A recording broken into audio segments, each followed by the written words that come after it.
Hello everyone, কেমন আছো সবাই? অনেক দিন পরে একটা ব্লগে এসেছি। দেখো, আমরা আজকে গ্রামের বাড়িতে এসেছি। সেখানে মা ইতু পুজো করছে, তারই যোগাযন্ত্র করছে। কিছুদিন থাকবো করে এখানে আসা হয়েছে। সোনুর এখন পরীক্ষা কমপ্লিট হয়ে গেছে, স্কুল ছুটি আছে, টিউশন ছুটি আছে, তাই এখন গ্রামের বাড়িতে এসেছি। আজকে ইতু পুজো। তা এদিকে ইতু পুজোর ব্রাহ্মণ পাওয়া যায় না, অনেক বেলা হয়ে যায় আসতে ব্রাহ্মণ। তার জন্য মা নিজেই করছে, এতক্ষণ হয়ে যায়। বাট আমাদের আসতে একটু দেরি হয়ে গেল, আমাদের পৌঁছাতে প্রায় 11টা 11:30 বেজে গেছে। তারপর এসেই মা পুজোটা শুরু করলো। আমি ওখান থেকে স্নান টান করে ঠাকুর জল দিয়ে বেরিয়ে এসেছিলাম, তাই স্নান করা ঝামেলাটা এখানে থাকলো না। এসে মা পুজোতে বসতে পেরেছিলাম।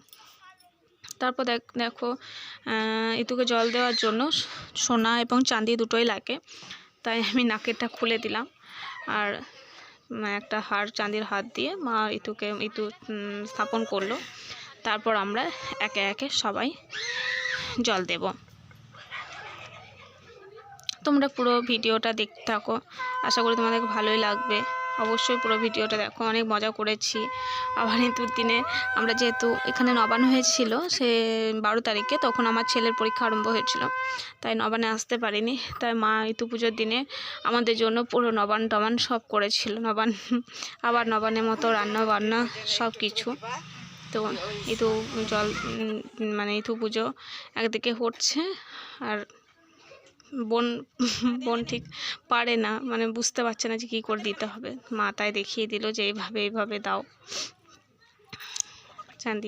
চাঁদি আর রূপো আর সোনা দিয়ে জলটা দিল। তারপর এটা আমার ছোট যা, তোমাদেরকে আগে ব্লগে আমি বলেছি। তো এবার আমি লাস্টে ইতুকে জল দিয়ে পুজো করে নিচ্ছি, যে যা করতে হয়। রূপো চাঁদি দিয়ে ইতুকে জল দিয়ে দিচ্ছি। মা বলল পুরো ঘরটায় ভর্তি করে দিতে, তাই আমি রূপো চাঁদি দিয়ে জল দেওয়ার পরে যাতে ছাপিয়ে না যায় সেভাবে জলটা দিয়ে দিলাম।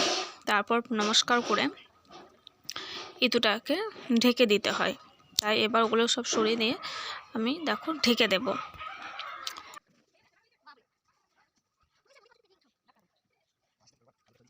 দেখো, তোমাদেরকে আগেই বললাম মা আমাদের জন্য আবার নবান করেছে।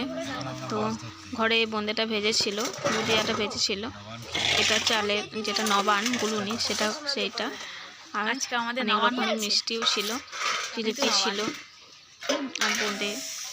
আবার মা কুমড়োর তরকারিও করেছিল, যদি কেউ না নবান খেতে চায় তার জন্য কুমড়ো তরকারি। মা সব একটা করে সরিয়ে দিচ্ছে, আগে দিচ্ছে ভালো করে তোলো করে। নাও তোমরা খেতে শুরু করো। সব নবান খাচ্ছে।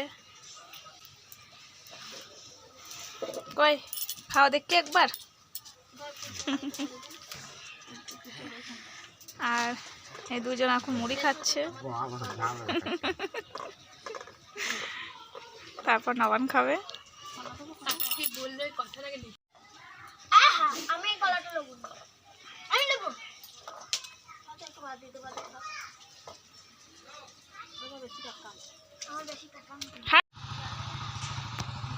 ওইদিকে ঘুরে আসো। বোন সবাইকে খেতে দিচ্ছে।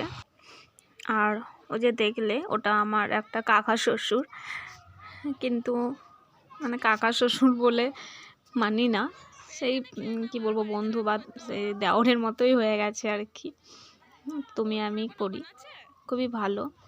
দেখো আমাদের খাওয়া হয়ে গেছে। খাওয়া হয়ে যাওয়ার পরে মা এদিকে আবার রান্না বসিয়েছে। আমাদের খাওয়া কমপ্লিট হয়ে গেছে। আমি মাকে সবজিগুলো কুটে দিচ্ছি। মা সেই নবানের মতোই আবার সেই রান্না বান্না করছে। বোন লজ্জা পাচ্ছে ক্যামেরার সামনে আসতে।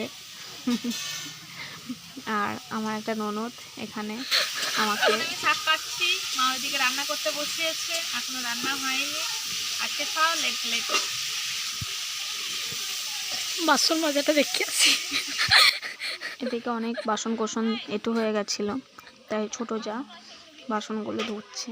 আর আমার ননদটা বলছে একটু বাসন ধোয়াটা একটু দেখিয়ে আসি। তাই ও ছুটে এসছে, আর ও খুব লজ্জা পাচ্ছে যে আমাকে কেন দেখাচ্ছ। এটা আমাদের বাড়ির সামনের দিকটা।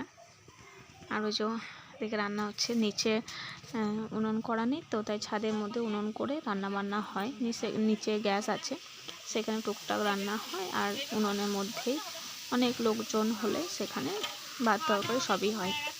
আর যেহেতু শীতকাল না, উনুন মানে রোদের মধ্যে রান্না করতেও ভালোও লাগে, কিন্তু রোদও লাগছে প্রচণ্ড পরিমাণে, প্রচণ্ড রোদ হয়েছিল।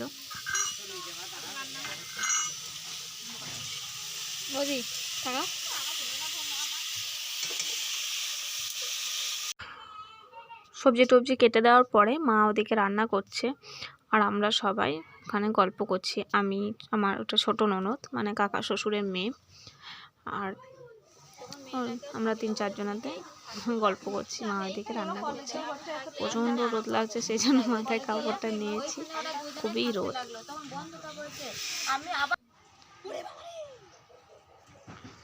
আর এদিকে এদের উৎপাত দেখো কেমন, কোথায় চিলেকোঠা ছাদে মানে চালে উঠছে। এখনও তো এটা তো একতলা, তার জন্য ছাদ করা হয়নি, তার জন্য টিন দেওয়া আছে।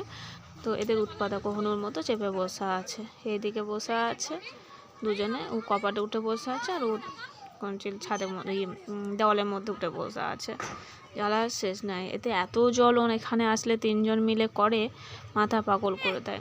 আর আমি মনে এসে, মানে এটা ছোটো জায়ের ছেলে, নিচে বসলাম, ব্যাস চান টান করে নিল, গিয়ে আবার উঠে বসে পড়লো উপরে ছাদের মধ্যে। এটা ছোটো জায়ের ছোটো দেওরের চিলেকোঠা, মানে দুটো বাড়ি পাশাপাশি, দেখে মনে হবে যেন একটাই বাড়ি, কিন্তু দুজনেরই দুটো চিলেকোঠা আছে আর কি।